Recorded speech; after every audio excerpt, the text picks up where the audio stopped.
और उसका भाई अली अपने फाइनल एग्जाम्स के लिए ग्रुप स्टडी कर रहे हैं और माइक्रोसॉफ्ट एक्सेल के बारे में बात कर रहे हैं।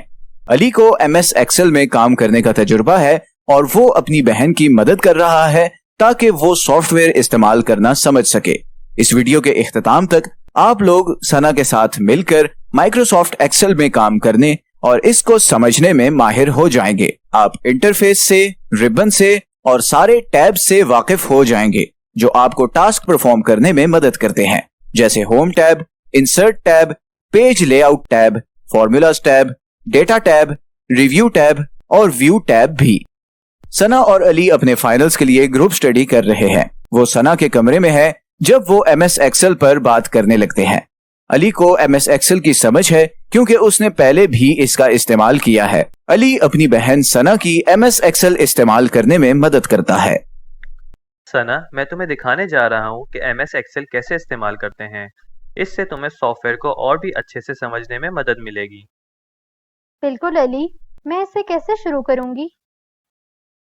अपने कंप्यूटर के प्रोग्राम्स में जाओ और माइक्रोसॉफ्ट ऑफिस पर क्लिक करो। ऑफिस खोलने के बाद माइक्रोसॉफ्ट एक्सेल पर क्लिक करो। अब तुम इस पेज पर पहुंच गई हो जहां तुम्हें कई ऑप्शंस मिलेंगे कि किस तरह से शीट खोलनी चाहिए। तुम ब्लैंक डॉक्यूमेंट को सेलेक्ट करोगी क्योंकि तुमने अभी तक कोई काम नहीं किया, लेकिन एक ब्लैंक डॉक्यूमेंट बाय डिफ़ॉल्ट भी सेलेक्ट हो जाता है। लेकिन अगर मैं कुछ ऐसा खोलना चाहूँ जिस पर मैं पहले ही काम कर रही हूँ?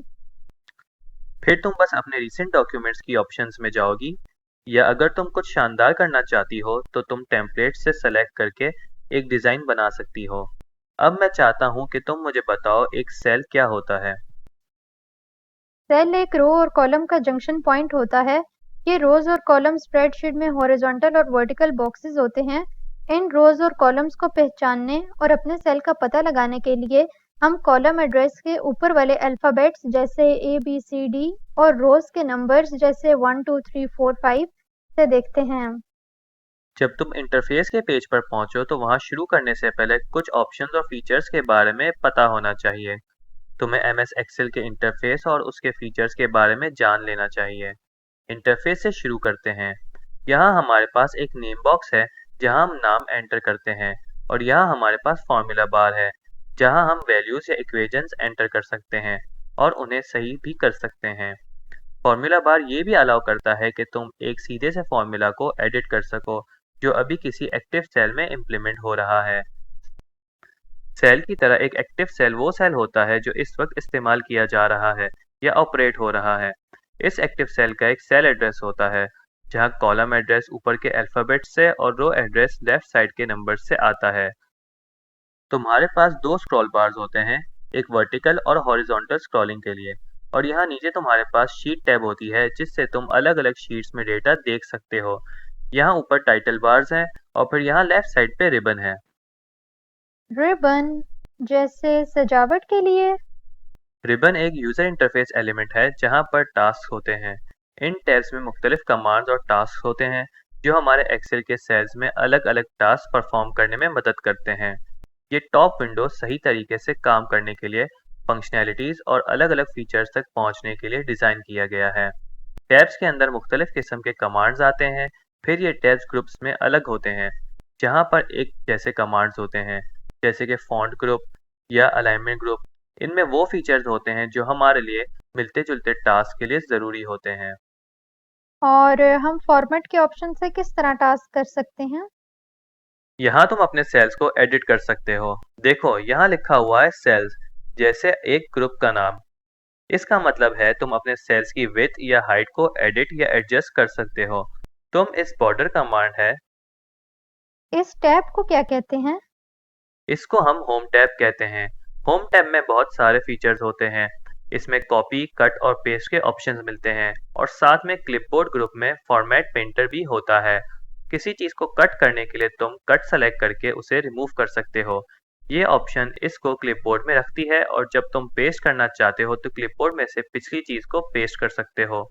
फिर फॉर्मेट पेंटर टूल तुम्हें एक पर्टिकुलर सिलेक्शन को दूसरे कंटेंट में अप्लाई करने की सहूलत देता है। फिर फॉन्ट फीचर आता है जहां तुम इटैलिक, बोल्ड, अंडरलाइनिंग और फॉन्ट साइज और स्टाइल को एडजस्ट कर सकते हो। यहाँ दूसरा ग्रुप सेल अलाइनमेंट करने की मदद करता है। ये टेक्स्ट को दाएं बाएं या बीच में करने में मदद करता है। अगला ऑप्शन है रैप टेक्स्ट, जो बहुत लंबे टेक्स्ट को मल्टीपल लाइंस में रैप करने में मदद करता है।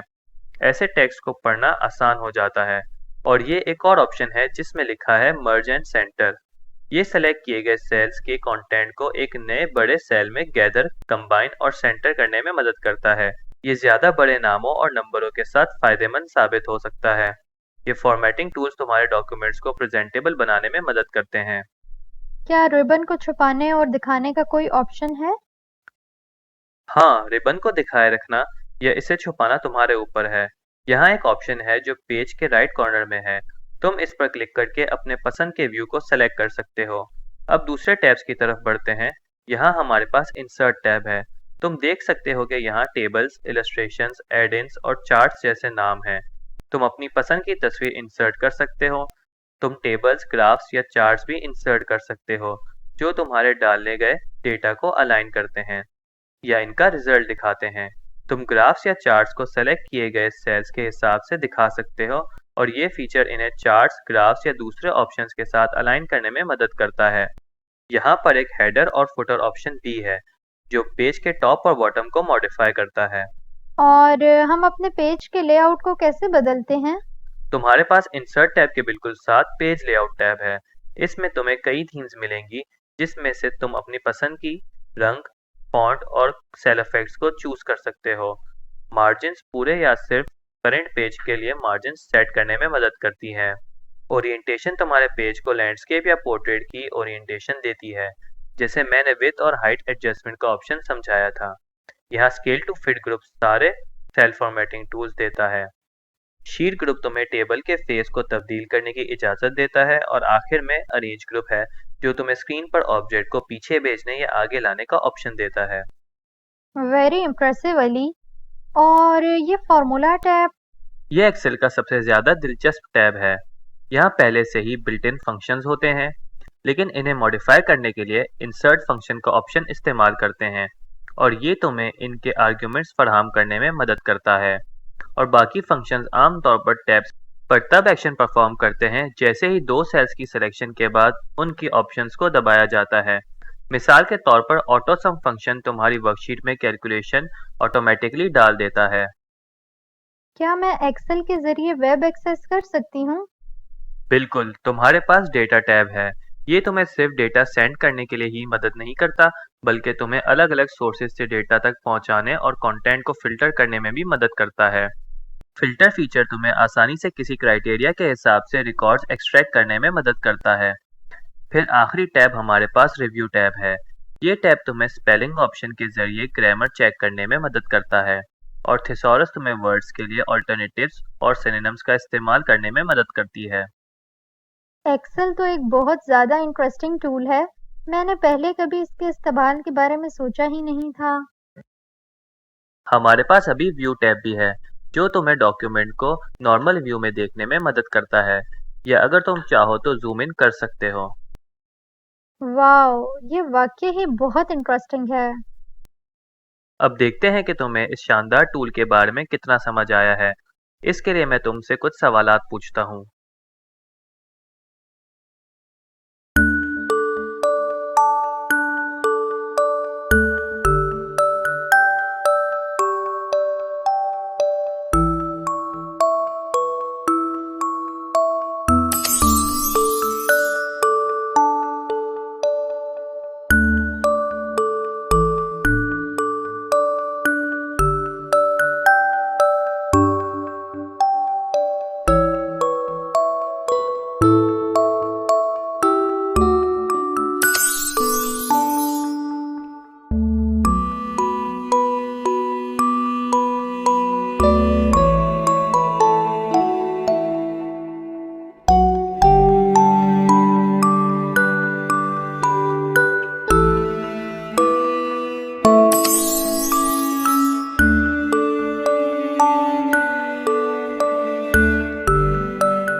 तो बच्चों, आज के सिखाए हुए काम को सीखना और उसे इम्प्लीमेंट करना आपके लिए बहुत जरूरी है ताकि आपके कॉन्सेप्ट्स परमानेंट हो जाएं और आप सिखाए गए सबक को याद कर सकें। इसलिए आज की एक्टिविटी में हम एक टेबल बनाएंगे MS एक्सेल का इस्तेमाल करते हुए।